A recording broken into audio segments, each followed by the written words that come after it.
6 skill yang harus dipelajari oleh semua pelajar atau anak sekolahan. Ya, jadi ada 6 skill yang akan saya berikan. Semoga ini bisa bermanfaat. Dan skill ini untuk pelajar ataupun pekerja ataupun profesi lain, kalian harus punya ini karena ini skill yang bermanfaat dan yang akan menentukan masa depan kalian. Saya akan bagikan 6 skill. Kalian tidak usah cobain atau kuasain semuanya, cukup satu aja kalian mastering dan secara perlahan kalian asah terus ke-6 skill ini dengan pelan-pelan. Skill ini emang agak susah, tapi kalau kalian terus berlatih, tenang aja, nggak akan susah-susah amat kok. Oke, langsung saja kita ke skill yang pertama, yaitu self-management dan time management. Bagi kalian yang belum tahu apa ini, jadi singkatnya self-management itu bagaimana kita mengatur diri kita, bagaimana kita mengatur kehidupan kita ini, dan kita mengontrol diri kita memberikan diri kita, apa sih yang mau kita lakukan setiap hari, apa sih yang harus kita ubah, yang harus kita lakukan kepada diri kita.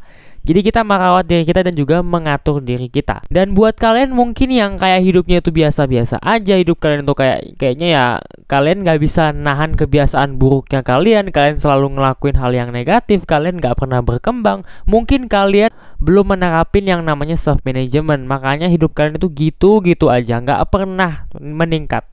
Dan sedangkan time management itu kita udah pasti tahu, yaitu adalah manajemen waktu. Jadi bagaimana kita mengatur waktu 24 jam kita dengan baik. Dan ini skill ini nggak gampang untuk belajari. Skill ini perlu kebiasaan, perlu konsistensi untuk bisa mengembangkannya dengan baik.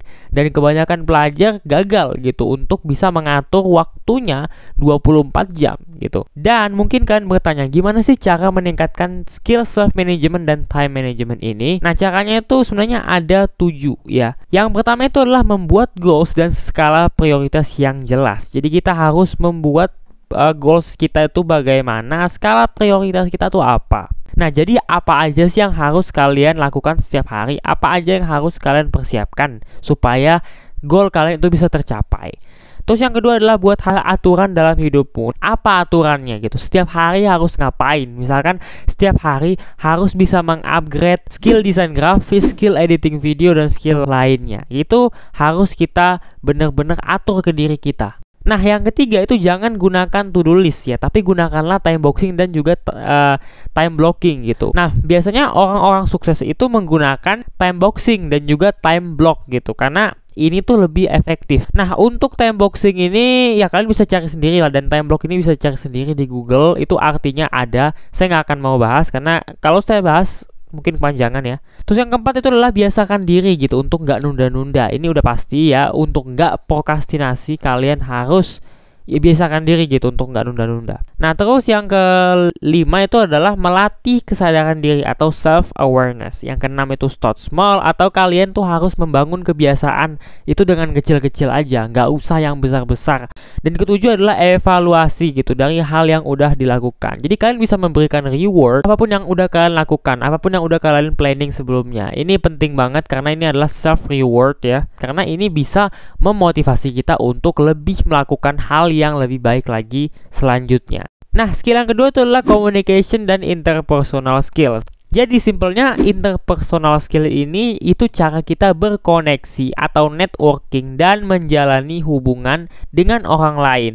Jadi untuk bisa kalian menginfluence atau berkenalan atau menjalin hubungan dengan siapapun, entah itu guru, teman, ataupun klien ataupun yang lain, kalian harus punya yang namanya interpersonal skills yang baik. Jadi untuk melatih skill interpersonal ini, kalian harus banyak-banyak mendengarkan orang lain gitu. Orang lain berbicara di publik ataupun di digital, di YouTube, dimanapun, kalian harus mendengarkan mereka, dan mungkin kalian bisa meniru gaya mereka berbicara, mengambil pelajaran apa yang mereka udah bahas, itu bisa jadi referensi. Karena skill mendengarkan ini bisa jadi skill yang penting untuk kita ya, karena sebelum kita berbicara, kita harus belajar mendengarkan orang lain berbicara dulu. Perhatikan bagaimana dia tuh berbicara. dan kalian bisa meniru mereka. Terus selanjutnya kita harus berlatih agar selalu percaya diri gitu. Itu adalah self esteem. Ini udah pasti ya, kita harus percaya diri, karena sebelum kita percaya untuk bisa berkomunikasi dengan orang lain, kita harus percaya dulu nih kepada diri kita, bagaimana perasaan kita ya. Nah, selanjutnya practice communication. Kalian harus banyakin berlatih. Kalian harus banyakin latihan supaya apa? Supaya mahir gitu. Kalian bisa rekam diri kalian, ataupun kalian bisa ngomong dengan sehari-hari dengan keluarga atau teman kalian. Itu bisa jadi ya. Nah, yang ketiga itu adalah critical thinking dan problem solving. Jadi critical thinking ini atau biasa juga disebut gitu kan ya, dengan berpikir kritis itu kemampuan untuk menganalisa, untuk belajar dengan baik, untuk menghafal, mencari tahu hal itu dengan sedalam-dalamnya dan fokus mencari solusi dari sebuah permasalahan. Tapi kalau misalkan problem solving itu adalah bagian atau komponen terdalam dari problem solving gitu. Udah pasti tahu lah ya, kita problem solving itu apa, yaitu adalah memecahkan masalah. Jadi intinya kita tuh memecahkan masalah menggunakan skill berpikir kritis kita. Kita harus bisa berpikir kritis bagaimana masalah ini itu bisa diselesaikan, bagaimana kita bisa melewati rintangan ini itu dengan sempurna. Kita harus bisa bagaimana menciptakan gitu atau membuat ide yang bisa memecahkan masalah ini. Nah, jadi untuk melatih skill berpikir kritis dan problem solving ini, pertama kita harus mencari tahu dulu ya masalah yang ingin diselesaikan gitu, sebelum kita mencari solusinya. Terus yang kedua itu sering-seringlah gitu berpikir kreatif. Kita harus bisa berpikir kreatif. Kita harus bisa melatih kreativitas kita untuk bisa mendapatkan ide baru gitu. Yang ketiga itu melatih untuk bisa fokus kepada apa yang kita hadapi dan kita nggak gampang terdistraksi. Dan keempat, kita harus bisa melatih skill decision making kita gitu loh ya. Untuk kita bisa menentukan apa sih ini masalahnya. Kita harus bisa menentukan keputusan kita ini benar atau enggak. Nah, skill problem solving dan juga critical thinking ini perlu banget untuk para pelajar ya, karena untuk kita bisa lebih meningkatkan kemampuan berpikir kita. Ya. Yang keempat itu tentu kita harus punya etos kerja yang tinggi ya. Jadi buat yang belum tahu etos kerja itu apa, etos kerja itu adalah sebuah keyakinan yang dimiliki oleh seseorang gitu dalam melakukan suatu hal. Bukannya dengan tekad dan bekerja keras gitu, dengan sungguh-sungguh dan dengan kegigihan. Jadi simpelnya etos kerja itu semangat gitu, semangat seorang pelajar atau semangat seorang pekerja dalam melakukan pekerjaannya. Jadi mereka itu benar-benar passion lah gitu dengan melakukan pekerjaan ini. Dan ini penting dan ada benefit juga untuk para pelajar, karena kalau misalkan pelajar itu bersemangat dalam belajar, ini bisa jadi nilai plus gitu buat kita, karena kita benar-benar gigih nih, kita benar-benar serius nih, benar-benar passion nih dengan apa yang kita lakukan sekarang. Untuk bisa melatih skill etos kerja ini, kita harus mandiri ya, kita harus mandiri dalam melakukan apapun, kita harus independen dalam melakukan kerjaan gitu, jangan tergantung dari orang lain. Dan selanjutnya kita harus mau bekerja sama dengan tim gitu ya, kita harus bisa gitu, teamwork ya, ini juga skill komunikasi, skill networking juga. Dan yang penting kita harus mencintai apa yang kamu sukai gitu, dan fokuskan di pelajaran yang sebenarnya kamu sukai gitu. Kita harus bisa mencintai pekerjaan kita dengan sepenuh hati. Kita harus ikhlas gitu mengerjakan pekerjaan ini walaupun itu susah. Nah, selanjutnya skill yang kelima itu adalah stress management. Jadi stress management ini gitu kan ya, orang yang bisa mengontrol emosinya ya. Jadi bagaimana kita mengatasi gitu kan ya, kita bisa mengontrol, kita bisa memanage gitu emosi ataupun perasaan stres, perasaan burnout ya, ataupun yang lainnya yang masuk ke dalam tubuh kita. Contohnya kita harus bisa menghindari overthinking gitu, menghindari pikiran kita yang berkata-kata terus, yang terus menyerang kita. Karena kalau misalkan overthinking atau stres itu terus ada dalam tubuh kita, kita itu nggak akan happy gitu. Pada saat kita mau buat karya atau kita mau belajar atau kita mau ngapain, itu kita pasti terus-terusan mikir, terus-terusan kayak decision making. Dan ya emang kalau berpikir tuh bagus, tapi kalau misalkan udah berpikir berlebihan itu nggak bagus. Kita malah jadi orang yang perfeksionis dan nggak berani ngambil keputusan. Kita nggak berani keluar dari zona nyaman gitu. Makanya semua pelajar harus bisa mengendalikan stresnya mereka. Di sini saya nggak bilang untuk menghilangkan stres, untuk menghilangkan overthinking, tapi memanage aja gitu, mengatur supaya stres ini tuh bisa terkendali. Kenapa? Karena kalau misalkan kita nggak stres sama sekali, itu bahaya. Itu bukan manusia namanya. Manusia udah pasti stres gitu. Karena kalau misalkan kita happy terus, nanti kita nggak akan happy gitu. Makanya harus bisa disimbangkan gitu kan ya. Kita stres tapi nggak stres banget, kita bisa memanagenya dengan baik gitu. Nah, untuk bisa melatih skill stress management ini, yang pertama kita harus tahu gitu penyebab stres nih apa. Kita harus benar-benar mengidentifikasi dulu dari mana sih stresnya ini. Nah, yang kedua itu kita harus menghindari gitu hal yang membuat kita overthinking gitu atau cemas. Ini udah pasti. Kalau misalkan gitu kan ada sesuatu yang kalian gitu overthink gitu. Padahal sesuatu itu tuh kagak perlu di overthinkingkan gitu. Ya udah kalian jauhin gitu. Jangan sampai itu tuh menghantui kalian ya. Yang ketiga, kalian tuh mulai aktivitas fisik ya, seperti olahraga dan keluar rumah. Ini udah pasti supaya kalian itu tenang pikirannya. Kalian harus melakukan aktivitas fisik dan olahraga. Itu penting ya.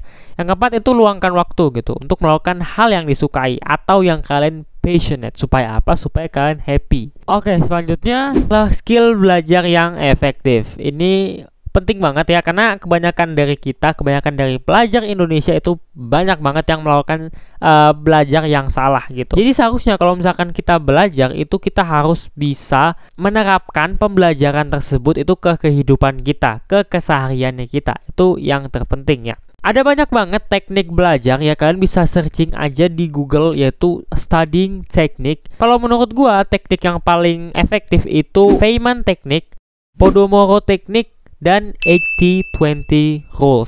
Jadi Feynman teknik itu kita harus bisa menerapkan apa yang kita pelajari gitu. Kita harus bisa mengajarkan ini ke diri kita. Jadi misalkan kalian belajar matematika, belajar subjek yang susah gitu kan ya.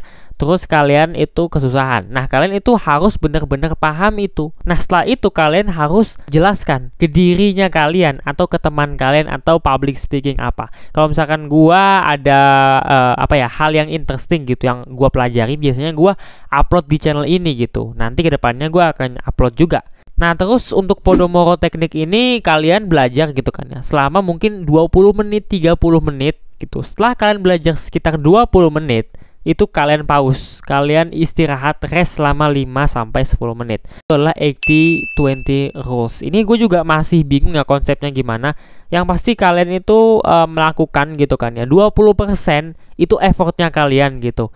Kerjaannya kalian gitu ya, yang kalian lakukan, dan 80% itu adalah hasilnya kalian, outputnya kalian belajar bagaimana. Jadi 80% itu hasilnya banyak gitu.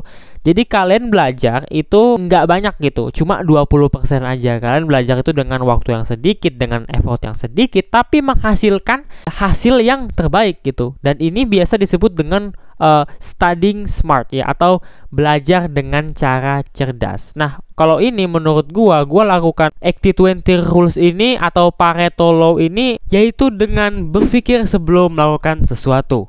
Jadi sebelum melakukan ini, sebelum memecahkan masalah ini, kalian harus tahu dulu nih, benar-benar tahu apa ini, apa permasalahannya, apa dibalik semua ini gitu kan ya. Kenapa ini bisa begini, kenapa ini begini, apa solusi yang bisa kalian kasih gitu, apa struktur yang bisa kalian bangun, apa yang bisa membuat ini semuanya jadi lebih mudah. Nah, kalian bisa gathering ya semua informasi-informasi tersebut, dan kalian bisa langsung memecahkan masalah tersebut. Dengan ini kalian harus lebih berpikir kreatif dan berpikir lebih kritis. Kalian harus sekreatif dan sekritis mungkin bagaimana memecahkan masalah ini, bagaimana ini bisa tersusun dengan baik. 80-20 rules ini kalian bisa implementasikan ke kehidupan mana aja, bisa ke bisnis, sekolah, ke manapun ya. Dan jika kalian bisa melakukan ini, pekerjaan kalian akan lebih efektif dan lebih efisien. Oke guys, itu aja 6 skill ya yang harus kita pelajari sebagai pelajar. Itu banyak banget ya. Kalian bisa latih aja gitu guys, satu-satu ya. Dan kalian bisa pelajari ke 6 skill ini. Dan semoga video ini bermanfaat ya. Dan ya itu aja, mungkin kedepannya gue akan sering-sering upload video edukasi untuk mengedukasi kalian gitu. Oke, itu aja video dari kali ini. Jangan lupa di subscribe, kalau kalian suka di like, dan thank you. Kita ke video selanjutnya.